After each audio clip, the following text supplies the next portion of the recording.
In the 7th century, Africa attracted outsiders because of its wealth, beauty, and trade.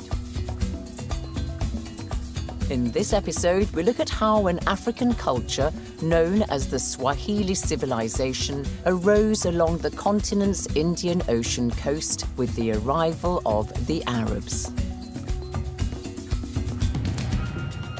And we also see how the Arabs began an international trade in enslaved Africans, centuries before the transatlantic slave trade.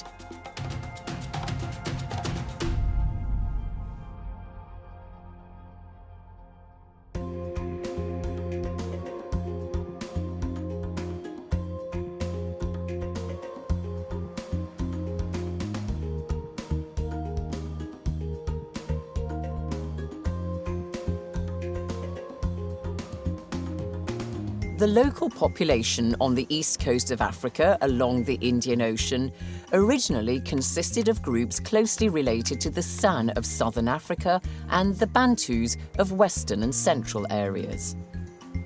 This coastline stretches for more than 3,000 kilometers, so historically it was a gateway.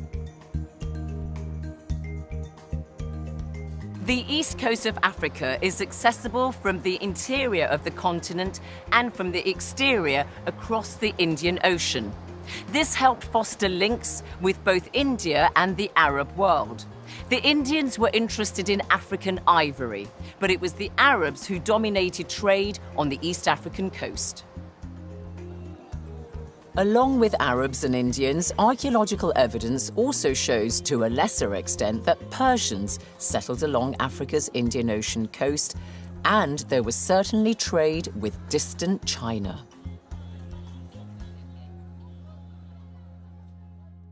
The Arabs also went to Africa via the Red Sea and across the Mediterranean into North Africa and west through the Sahara Desert. But in this program, we focus on their arrival in the coastal settlements of the Indian Ocean, in modern-day Mozambique, Kenya, and Tanzania. The Arabs who came here were mostly from Oman in the Gulf and the Arabian Peninsula. Between the 9th and 14th centuries, 8 major Swahili trade ports became established: Mogadishu, Lamu, Malindi, Mombasa, Zanzibar, Kilwa, the island of Mozambique, and Sofala. They were like stepping stones along the Indian Ocean. Arabs settled in these coastal areas, which became vibrant and rich. And at different times throughout the centuries, one of these trading centers would dominate over the others. Maurizio Regulo teaches history on the island of Mozambique and says Africans mixed immediately with the Arabs. Alguns iam criando aquelas questões que chamamos por concubinagem, não é? Árabe vinha para aqui com o seu negócio, chegava aqui, conhecia uma mulher e quando vinha na próxima vez, ele sabia onde hospedar-se. I set off to find out more about this culture. First to Lamu Island in Kenya, close to the border with Somalia. I'm lucky enough to sit in the cockpit with the pilots on the journey from Nairobi, a friendly pair. Sadly, they could not fix the weather. Too much cloud and rain meant Lamu was not visible from the air, despite the best efforts of the somewhat manic windscreen wipers on the plane. Well done, Nick. For one of them, it was just too much.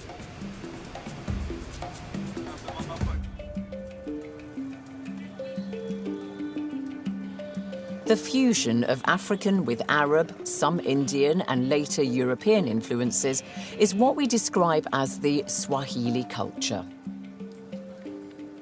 Swahili civilization is very evident in Lamu, which is Kenya's oldest continually inhabited town and is believed to have been established in the mid-14th century.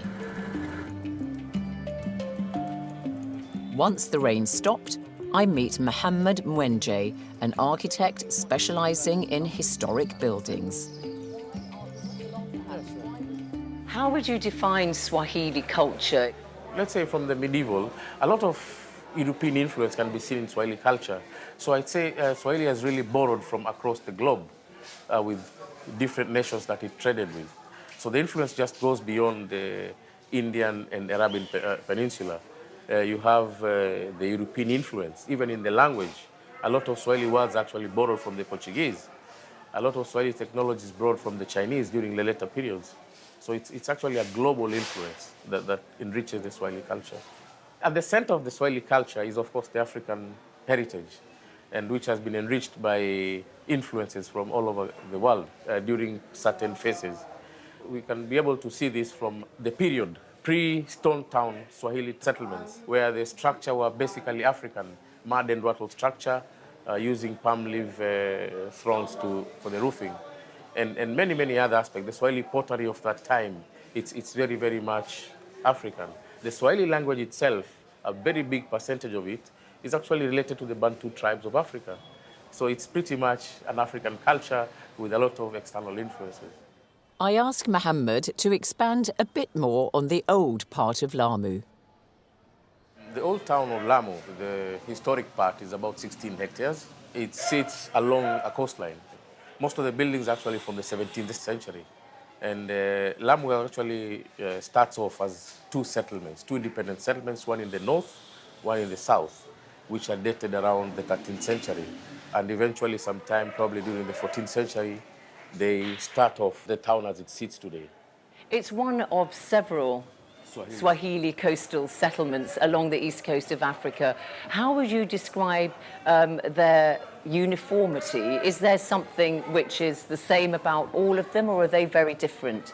What is common, or you might find in many of the Swahili settlements, is the urban structure.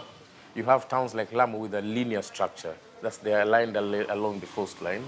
And then you have some with a nuclear structure, where you have a mosque, probably a Friday mosque in the middle, and the settlement is built around it. That's a very common feature of the Swahili settlements. You can actually tell from the building technology of that time that they were probably sharing ideas. You find the deco in the North Swahili settlements very similar to what you find in Kilwa. The spacing of the different rooms in the house, the orientation, of course, based on the Muslim North. What about the doors? That seems to be something that's, you know, the beautifully carved wooden doors is something you see in all these settlements. The knowledge or the technology transfer was quite frequent among the settlements, each town adapting different decorative elements from the other one. So, for example, this is a Omani-style door. This is done in Lamu, and it's been adapted specifically for Lamu. But you can see the inspiration, the floral inspiration from the Omani style.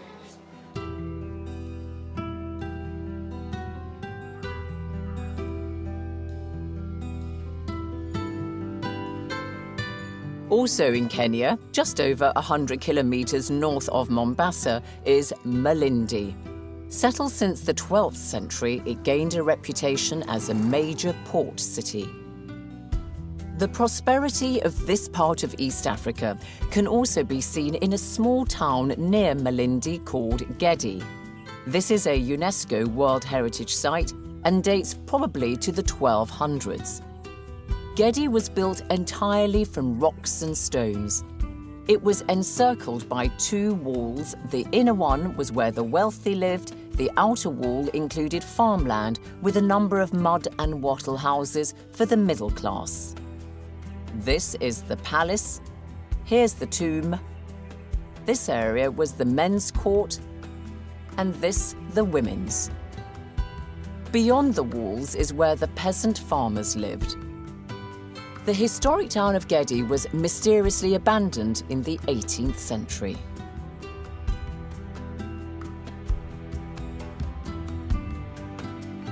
One of the most magnificent of the Swahili historic sites is another UNESCO World Heritage Site, Kilwa in modern-day Tanzania. Today it may be in ruins and uninhabited, but its maze of fine buildings, some dating back to the 10th century, show this was once a thriving port city. Goods like gold and ivory from the interior of Africa were transported through its winding, narrow alleys. From the 14th century, Kilwa took control of the gold trade in the region and became very powerful and wealthy.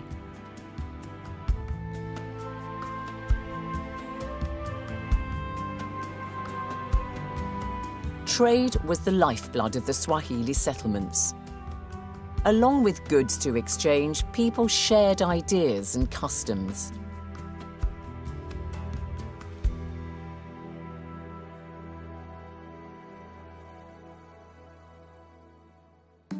Amira Said Muslim is a guest lecturer on Swahili civilization at several universities across Kenya, and also in Europe and the United States. She invites me for tea at a local restaurant in Mombasa in Kenya. She speaks in Swahili, which borrows a large number of words from Arabic. Waarabu walipokuja walikuja katika gerigeri ya pwani na waliona watu katika pwani, Waswahili wenyewe wakauliza, nyinyi ni kina nani? Wao wakasema, sisi ni watu wa Swahili. Watu wa Swahili, wale Waarabu wakachukua kuwa they are Swahili. Na vile vile Waarabu wakawa wametaka wanawake kuwaoa, wakawaoa wanawake wa Kiswahili. Wanawake wa Kiswahili wakazaa nao, na kila kitu ambacho wanafanya Kiswahili wenyewe wanajua. Watu wengi wa upande wa bara walikuja kwa Swahili, na zamani ulikuwa ukiwa wewe ni Mswahili na unataka kuwa Mswahili, ni lazima uache mila, desturi yako, uingie katika Uswahili. Na pale Waswahili walikuwa wakibai,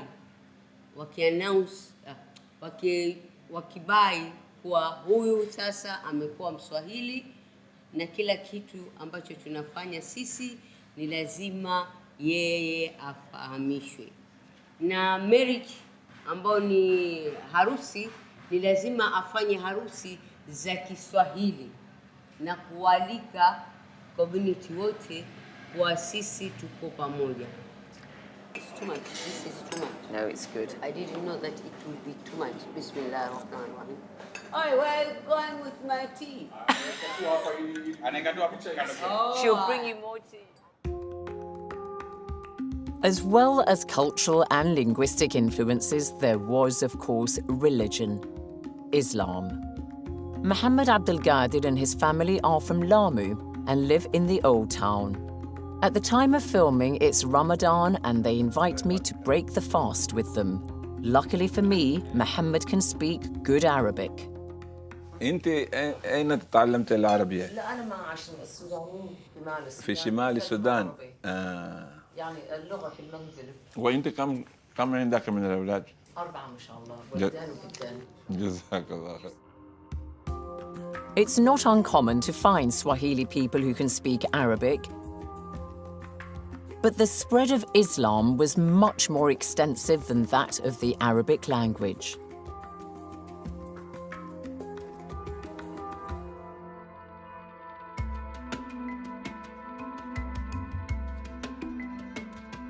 The beautiful Swahili settlement of the island of Mozambique is about 1,500 kilometers northeast of the present-day capital, Maputo.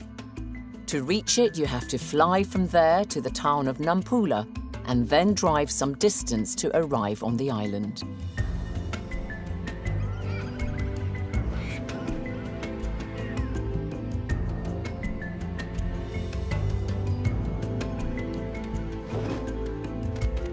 The Arabs first came to the island of Mozambique around the 10th century.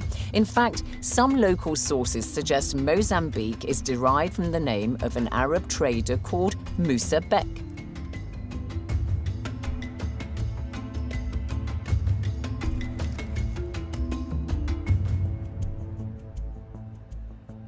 Almost everybody on the island of Mozambique is Muslim, though the majority of Mozambicans today are Christian or follow traditional beliefs.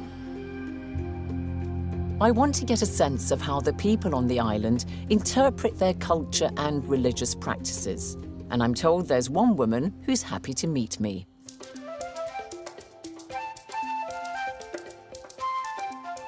Fatima Momade is a widow. Every day she makes the 10-minute walk from her home to the hotel where she works as a housekeeper. It's a historic mansion that's now a guest house.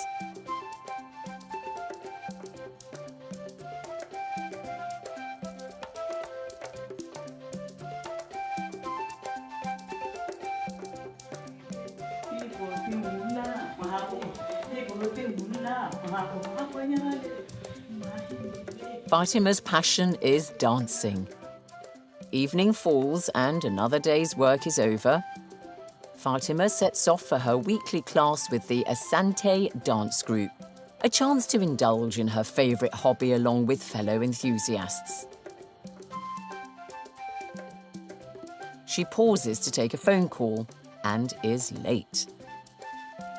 Pippi Poyata, the founder of the dance group who still leads the women at 90, is not impressed with Fatima's timekeeping.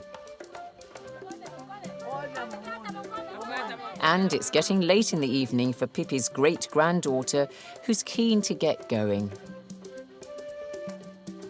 The ladies put their squabble behind them, and Fatima joins the group without her costume and decorative face powder.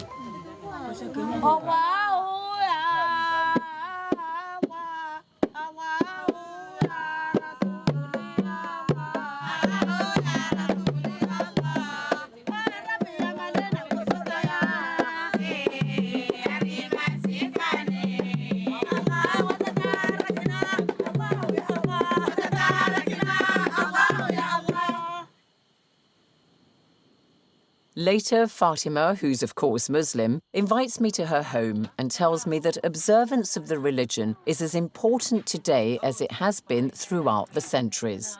A neighbour, Ali, who speaks Arabic, is my interpreter.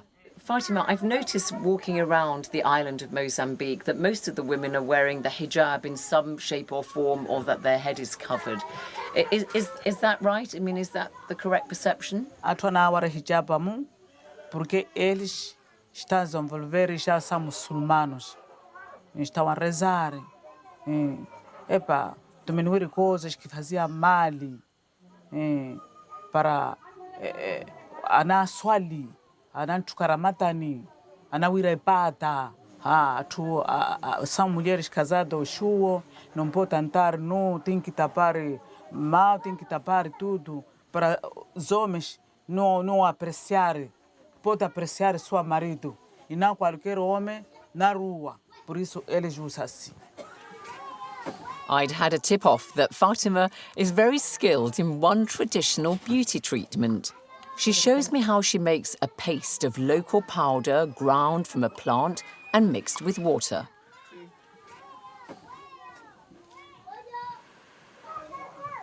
Well, it feels quite cool. I've no idea what I look like, but it's certainly very soothing. Thank you. I'll put some on you now. Okay, Fatima. Okay. I'll put this here, and we can just chill and relax. As my face mask dries, I continue chatting to Fatima about her life, family, and work.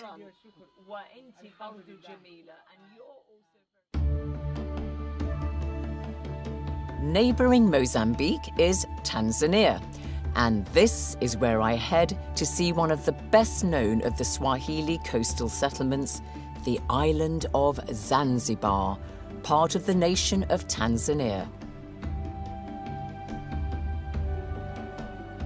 It's a short ferry ride from Dar es Salaam on the mainland, and the sight of the island as you approach is truly impressive. Zanzibar's historic stone town has a stunning architecture and building design, and its gardens are immaculately kept.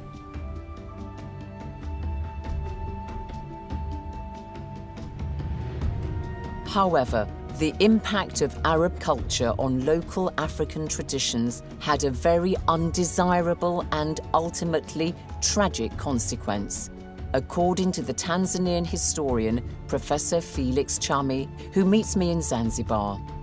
He's one of the original contributors to UNESCO's General History of Africa, from which the series draws its facts. The African people who are originating from the early Iron Age and before, they are now seeing themselves as Arabs. They are arguing that they are Arabs because of that control and influence of Arabs and Islam. They are Muslims, and for their mind to be a Muslim, it means you are an Arab. So that's a major problem in the history of the coast of East Africa, because now you are dealing with the people who identify themselves as foreigners. This identity and culture helped to greatly facilitate the Indian Ocean slave trade, as we see after the break.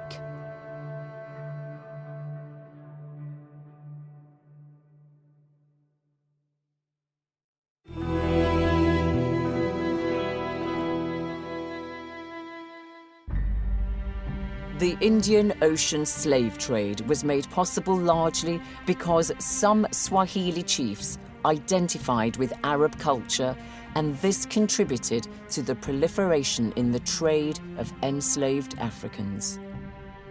Although the Arabs also acquired slaves from India and Southeast Asia across the Indian Ocean, it was mostly Africans who were the victims. Exact figures are hard to ascertain, but it's believed in total around 14 million Africans were shipped out by the Arabs and their partners between the 7th and 19th centuries. This included all routes across the Indian Ocean, the Red Sea, the Mediterranean, and across the Sahara to North Africa. Most slaves went to Arabia, many ended up in Persia and the Indian subcontinent. Sim, porque eu, na minha opinião, não era o árabe comprador que ia buscar o escravo lá na população. Quem ia buscar é o chefe local. E geralmente procurava-se aquele indivíduo aqueles que não gostavam dele ou porque, por algum motivo, era chamado, por exemplo, um indisciplinado ou indesejado. Então, eram esses que eram vendidos. Então, é evidente que houve colaboração, sim, de facto, dos nativos, sobretudo os chefes desses grupos étnicos ou grupos clânicos que eu tentei referir aqui. Eram esses que vendiam essas pessoas. UNESCO's General History of Africa states that some Swahili chiefs were undoubtedly involved in acquiring slaves. Sometimes slaves were sold to Europeans. Africans were used as porters to carry goods like ivory, gold, copper, and ebony for many, many kilometers from the interior of the continent to the East African coast. But once they arrived on the coast, they would not be released. Instead, they would be taken across the Indian Ocean to work as slaves. Father William Katama is the priest at St. Paul's Church in Rabai outside Mombasa in Kenya.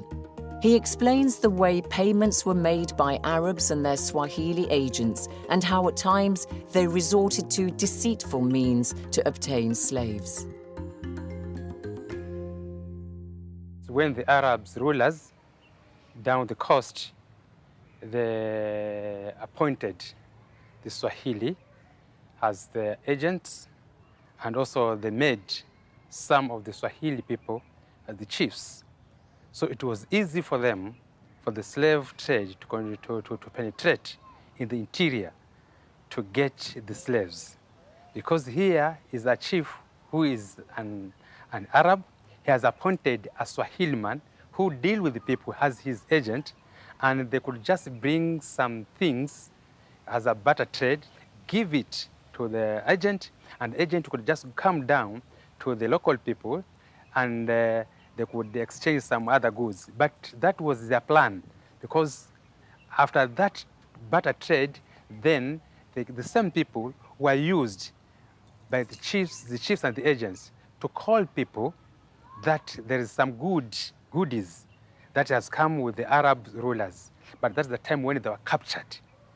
They were captured, and not all captured, but the chief was given a token, was paid, and the agent was also paid, and sometimes they could just to the local elder person give him something, especially a gun, and then he allows his people taken as slave trades. Unlike the transatlantic slave trade, in which men were double the number of women, in the Indian Ocean slave trade, African female captives are believed to have outnumbered males. The Arabs used enslaved Africans as farm labourers, menial servants, but also craftsmen and soldiers, and the women could become concubines. Now, one interesting point is that if an African woman bore a child from an Arab, that child would be free. In contrast, in the transatlantic slave trade, a child born between a white man and his female captive would be born a slave. And indeed, there are examples of white slave owners selling their own mixed-race offspring. And there is another striking feature of the Arab slave trade. Só que existe aqui pormenor especial que eu gostaria de dizer isso. Os árabes o que faziam? Eles castravam o escravo. Para quê? Para não incomodar a senhora. Quer dizer, eles diziam para não infectar a raça. Homem africano não podia casar com uma mulher árabe. A number of male slaves were castrated by their Arab masters, and as eunuchs, they were tasked with keeping watch over concubines. Castration was a brutal operation with a survival rate of only 10%. Enslaved Africans were transported from various points along the coast, including from the island of Mozambique.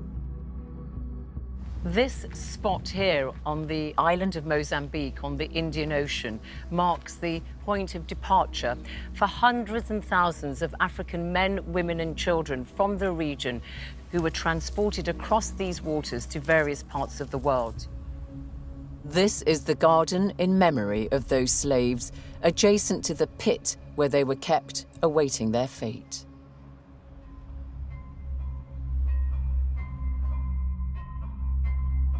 The Indian Ocean slave trade was boosted by the fact that from about the 1600s, Arabs from Oman were increasingly asserting themselves over local chiefs in Zanzibar. And so this became the main base for the Indian Ocean slave trade.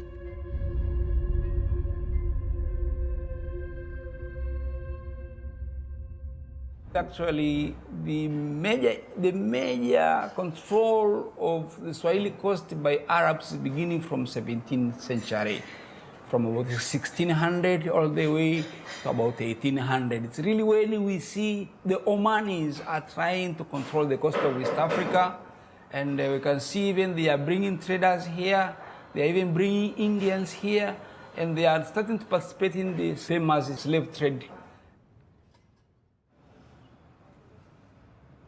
This is the site of the infamous slave market of Zanzibar.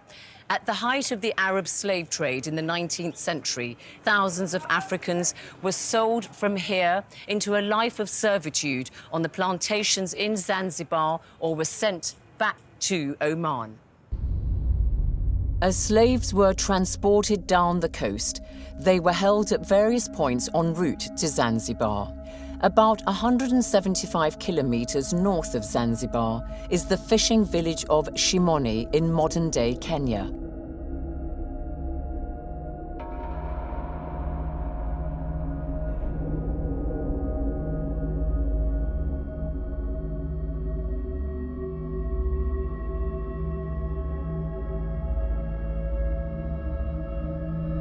The caves of Shimoni became holding pens for enslaved Africans, who could be kept here for up to 3 weeks before being shipped to Zanzibar. The Shimoni caves may have originally been used by people from the interior of the continent to hide when they were running away from slave traders.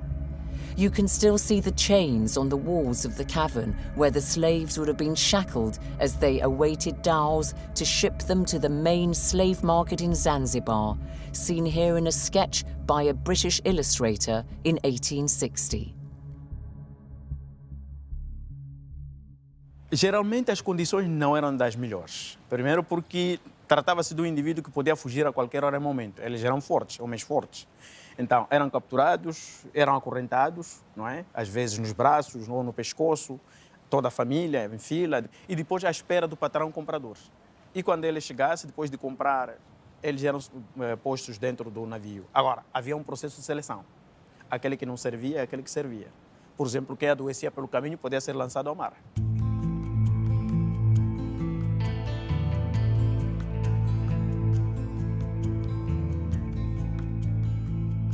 By the late 17th century, the Omani Arabs had become the dominant force on Africa's east coast along the Indian Ocean. They now governed most of the region through Swahili rulers. But the Omani Arabs did not enjoy uncontested power along the east coast of Africa. As well as local resistance, there was a rival power that had arrived sometime earlier in the region. The prosperity of the port cities of Africa's east coast had made them the object of European attention.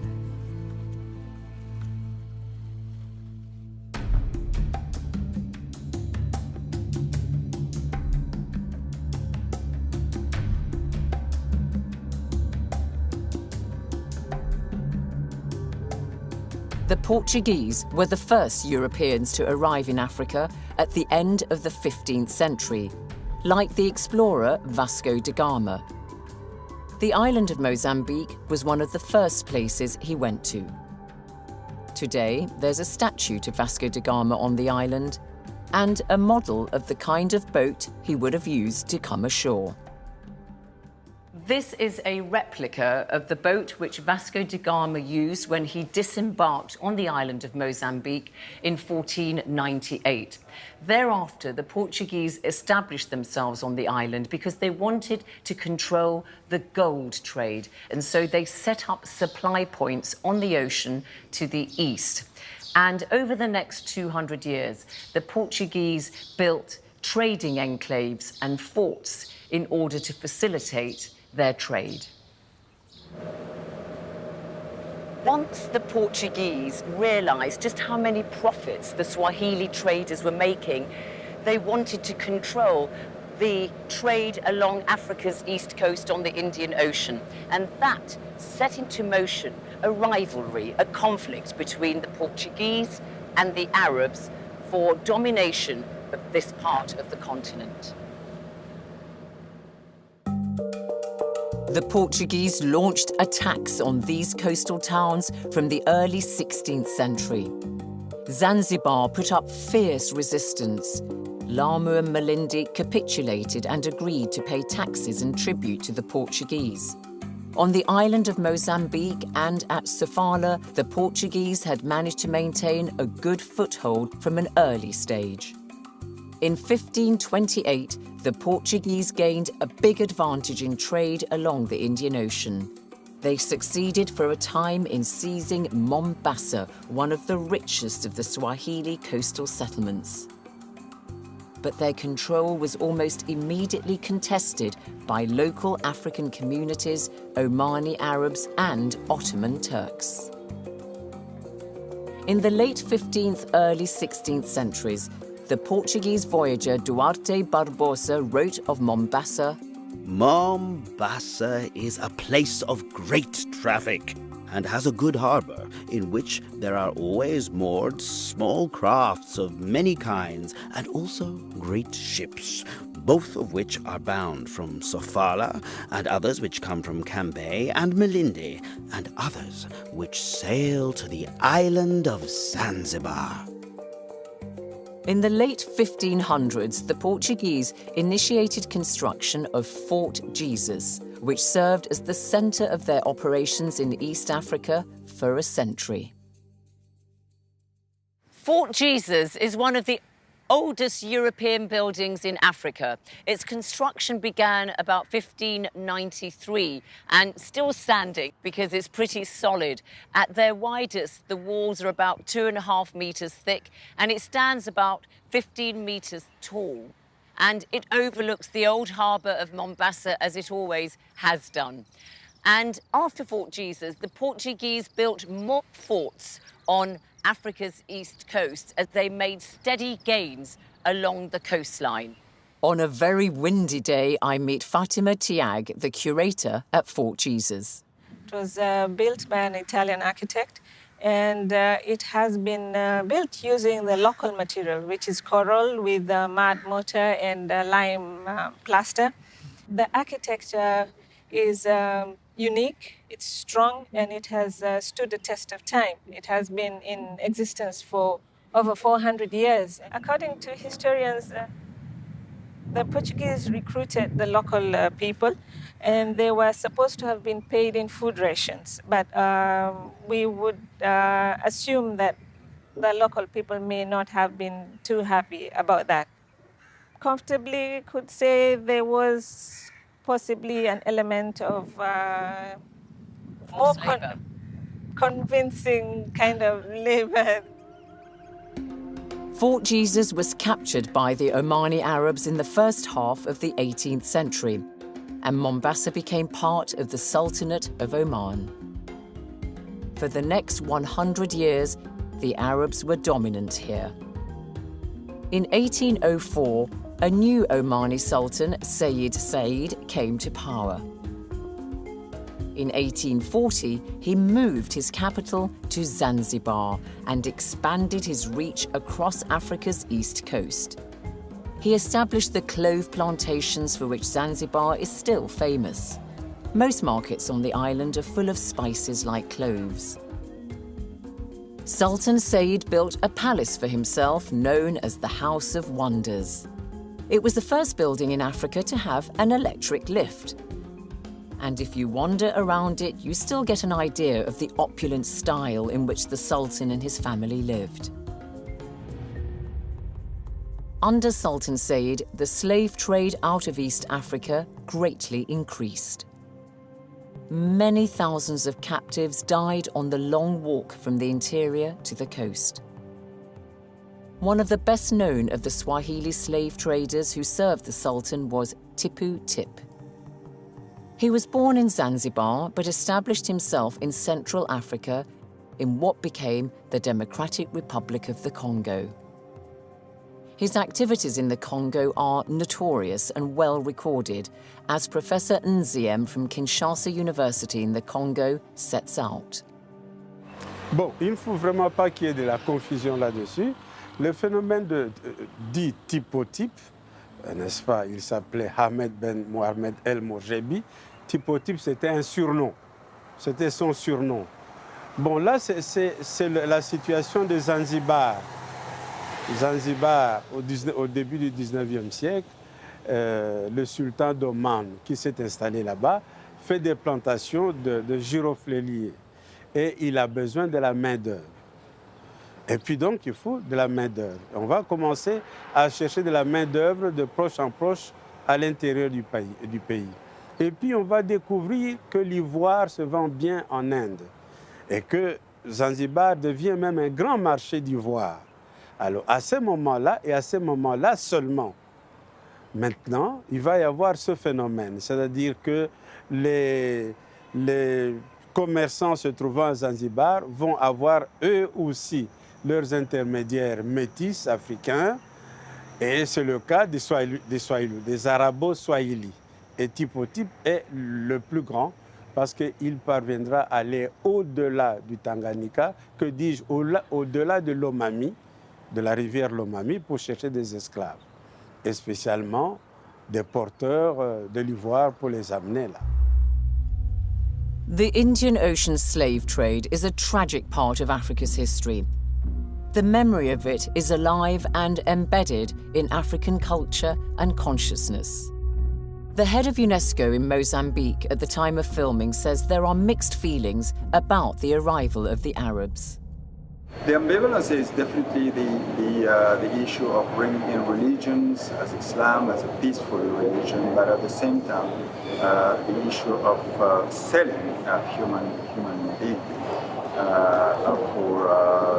definitely for individual, I would say, benefit or profits.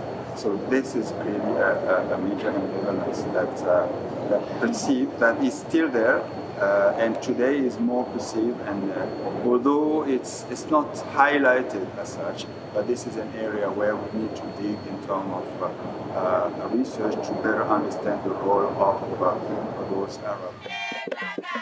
On the beach on the island of Mozambique, Fatima and her friends at the Asante dance group demonstrate this collective memory through some of their dances. That ambivalence which Dr. Musa mentions is evident. Whilst happy to be Muslim, there is clearly resentment at the enslavement of their ancestors by Arabs and their partners. This dance depicts how an Arab slave trader might have wanted to punish people by whipping them with ropes. Here, one of the dancers is wearing an Arab hat representing a slave master. And in this dance, one of the women faints because her soul has been taken by an Arab who wants to assume her place in the dance. That is a metaphor for displacement. The Indian Ocean slave trade began to recede from the 1800s with the emergence of Imperial Britain as a power on the east coast of Africa. By the late 19th century, the region was mostly under British control, though the Portuguese managed to retain their hold on what became Mozambique. The era of the Europeans was by now firmly established. The arrival of the Arabs on Africa's east coast represents a significant chapter in the continent's history. It marked the first time that Africans were captured and sold in an extensive slave trade. But that is not all. It also redrew the identity of the east coast of Africa, with Arab and Muslim heritage becoming inextricably linked with that of indigenous Africans, creating a rich culture. When it comes to considering the Swahili civilization in East Africa along the coast of the Indian Ocean, the General History of Africa says it would be wrong to see this as a result of outside influences, because Africans made an immense contribution to these cultures. Otherwise, you're buying into the notion that there are those who make history and those who remain outside of it, and that's just not the case.